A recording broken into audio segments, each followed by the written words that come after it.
everyone. Welcome back to Image Seeker as we study the book of James together. Don't forget, each video has an outline if you want to use it to follow along, and the link can be found here below the video. Well, today we're back in chapter 4 of the book of James, and we're going to be looking at verses 13 through 17. If you remember, last time we ended with James speaking again about the tongue and the damage that it can do.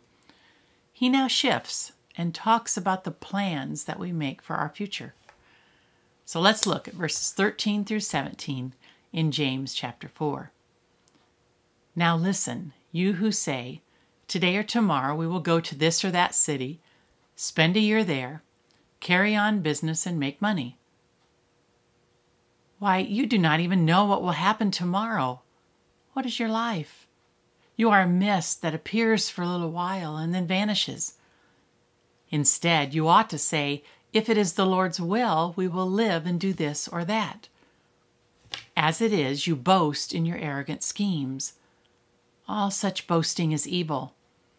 If anyone then knows the good they ought to do and doesn't do it, it is sin for them. One of the most difficult issues that we as Christians must confront is how we use our physical resources. Most of us feel strongly about the bad choices of some who spend money in obscene excess. Television shows parading lifestyles of the rich and famous document such wastefulness.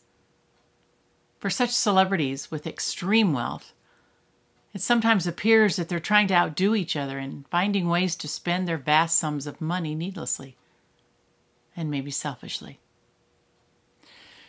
It's very easy for us then to become critical of such attitudes, since most of us can readily think of ways that their money could be used to meet the needs of others. But we would never be guilty of such excess, would we? Maybe it depends on the perspective of the observer. Those things that you and I see as necessities could be seen as bad choices to others. Maybe a second pair of shoes or 2 coats would be obscene excess if children all around us were starving to death or shivering from the cold. I told you in an earlier lesson about our trip to Haiti and the poverty that we observed. Those people had next to nothing. So compared to them, my spending habits could easily be seen as excess and flagrantly unnecessary. We all have choices to make as to what is important in our life, how we're going to use our resources, and then what kinds of plans we're going to make for our future. Now let's go through these verses in James.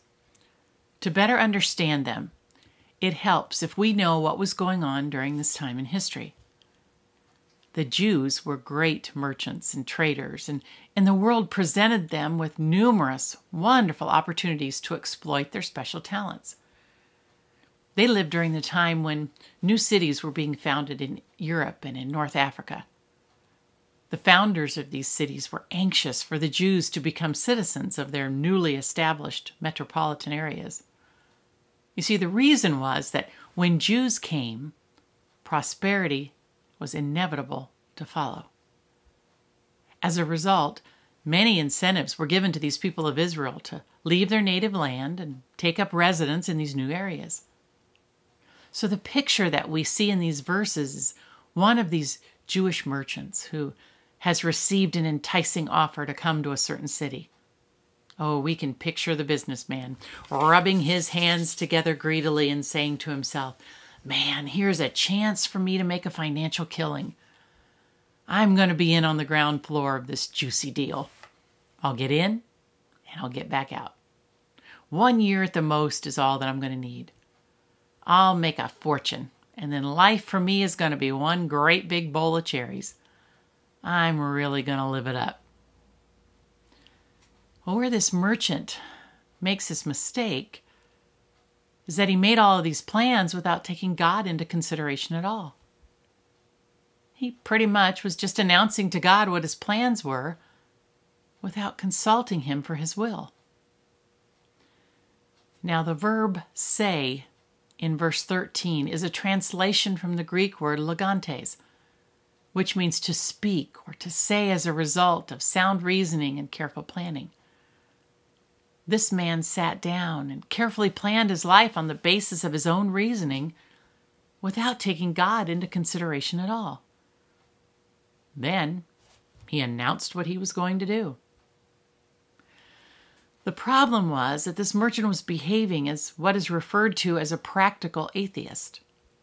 Now, don't get me wrong. He wasn't stomping his feet, shaking his fist towards heaven, and crying out that God didn't exist. He simply ignored him.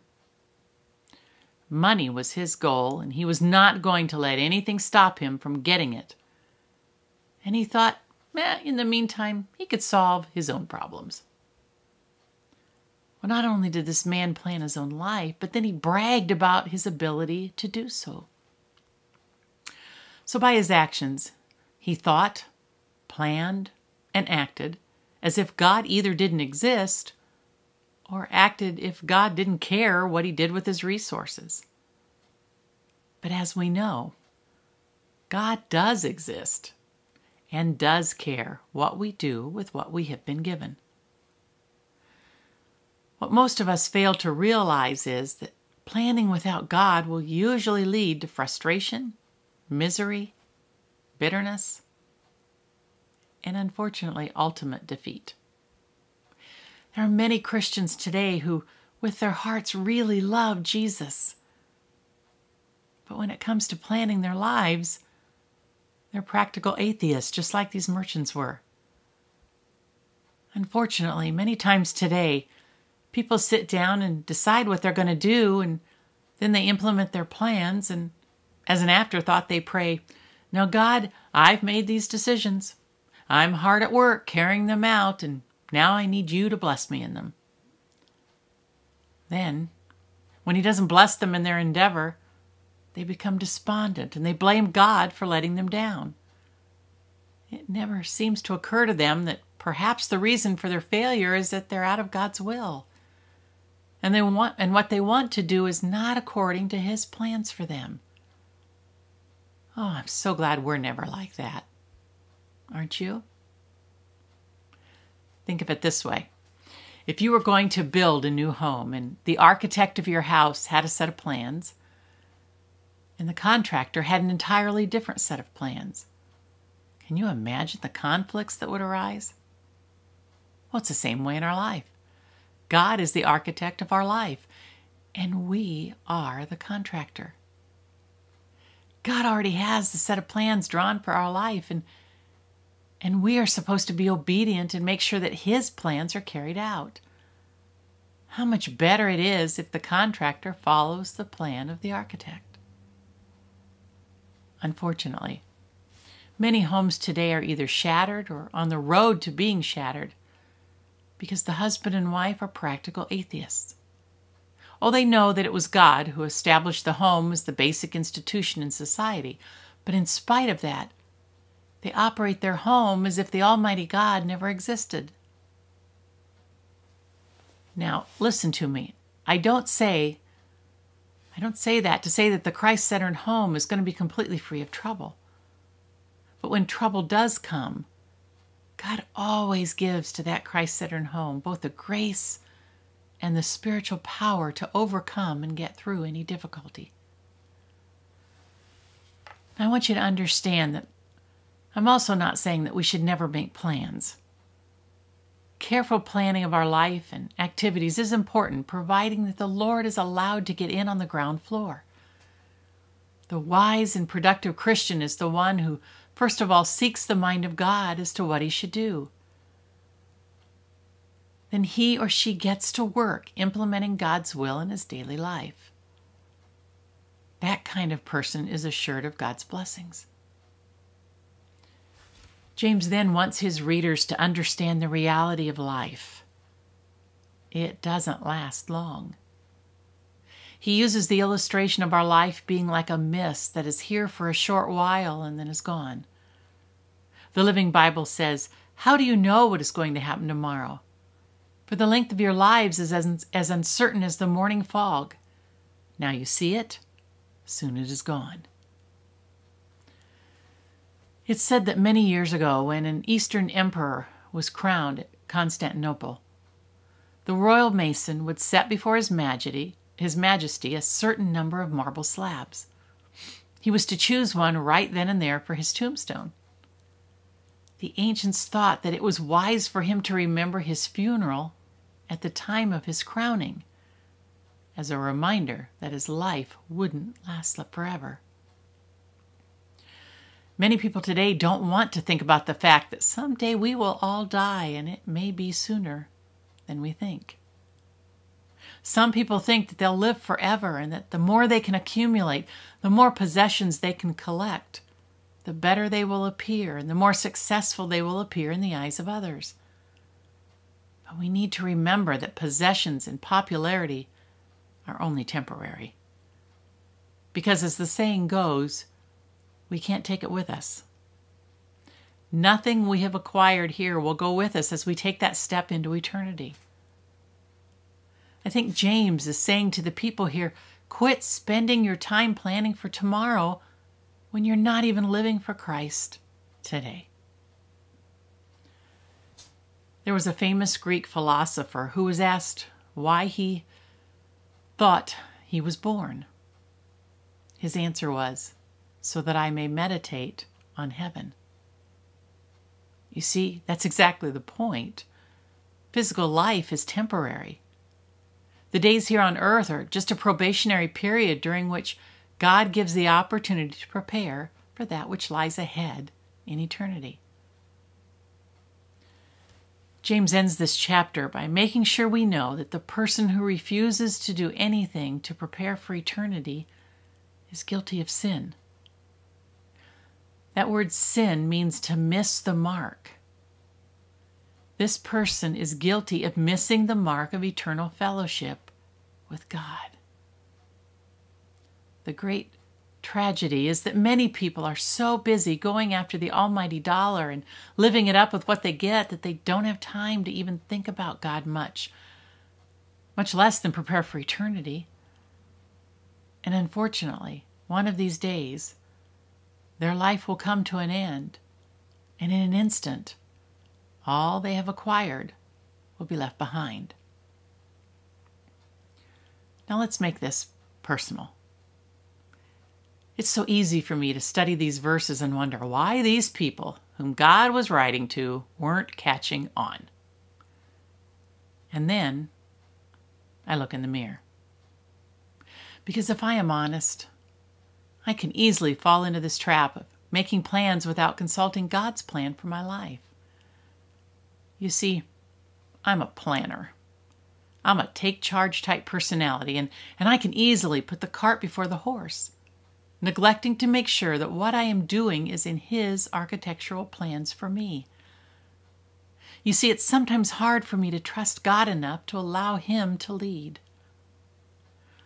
Sometimes it's really hard for me to be flexible, to allow my plans to be changed to better glorify Him, because I think I know what's best for me. I can't even begin to share how many times in my life I thought I knew what the best plan was for me. And God came along and totally turned my life upside down with a new plan. Each time, even though I knew His plan would be best, I struggled with loosening my grip, of trusting Him completely.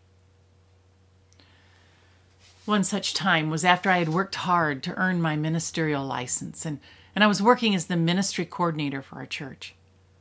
I absolutely loved what I was doing, and I felt so blessed to be able to be a part of His plan for my life. I had no intention of changing anything. I thought this was where the Lord would want me for a long time. Well, one day, I was in our local town exercising at a curbs facility. Now, if you're familiar with how curbs works, there are machines set up in a circle, and you go from machine to machine when the music tells you to. Well, as I came around the end of the circle, there was a sign on the wall from the owner, saying that she was selling another curbs facility that she owned in a nearby town. As I read that sign, I heard the Lord tell me that I was supposed to buy it. My first thought was, oh, what? You have got to be kidding me. There is no way I'm leaving my current position to buy a Curbs. What I was doing at that time had become familiar to me, and I really wanted to hold on to familiar for a while longer. I didn't want to let go and be pushed out of my comfort zone again. But each time I came around the circle that day, it was like that sign had flashing lights on it, telling me I was supposed to buy it. Well, it just happened that my husband Dan had dropped me off that day to exercise, which was rare. He didn't do that very often. And then we were going to go to lunch after he picked me up. So I prayed to the Lord, and I said that if I was really hearing his absurd words to me correctly, that Dan was going to tell me that I should buy it. I figured I was pretty safe on that, knowing my husband. So we were sitting at lunch, and just in conversation, I said, oh, by the way, Vicki has a sign up saying that she's selling her Curbs in Roanoke. Immediately, Dan said, you should buy it. I was floored. He said, you have a passion for helping women. What better place to do that? So after lunch, we went back to Curbs and asked if we could speak to her about this. And to make a long story short, it wasn't long before I quit my job at the church and became the owner of a Curbs. You talk about feeling way out of my comfort zone. This wasn't just a detour. This was an unexpected cliff that came up, and I was scared to death. But God was so faithful. He held my hand every step of the way, and through owning that, I had the opportunity to minister to many women. I had the opportunity to witness about my Jesus. I had the opportunity to listen to women who were struggling. I had the opportunity to pray with women who felt like they had no hope. And as a result, I made precious friendships that I still have to this day. You see, if I had refused to loosen my grip, if I had told the Lord that this plan of His just wasn't doable, I would have missed out on so much. I don't know what God may be asking you to do today. He may be nudging you to begin a new plan that has you scared to death. He may be asking you to do something that will take a lot of your resources. You may have to do some sacrificing and tightening your belt, as they say. Maybe what you're doing is His plan for you, but you've become obsessed with moving up the corporate ladder and trying to acquire more and more resources. Maybe it is taking you away from your family more and more, and you've lost your focus. You know, sometimes we can be doing the right thing, but if it is causing us to neglect our family that He has given us to raise for His glory, it may be time to regroup and scale our workload back, even if it means we can't buy that new toy we've been wanting. As we learned today, life is just a mist. And it is so important for us to do what He is calling us to do while we are still on this earth. I want to urge you to be willing to step out and just take one step at a time. Don't grip your plans so tightly that you miss out on what He wants for you. Because I guarantee you, when you allow Him to work in you, when you allow Him to lay out His perfect plan for your life, that's when He can work in and through you so that you will look more and more like Him. And that, of course, should be our goal, to seek His image. Thanks for joining me today. See you soon.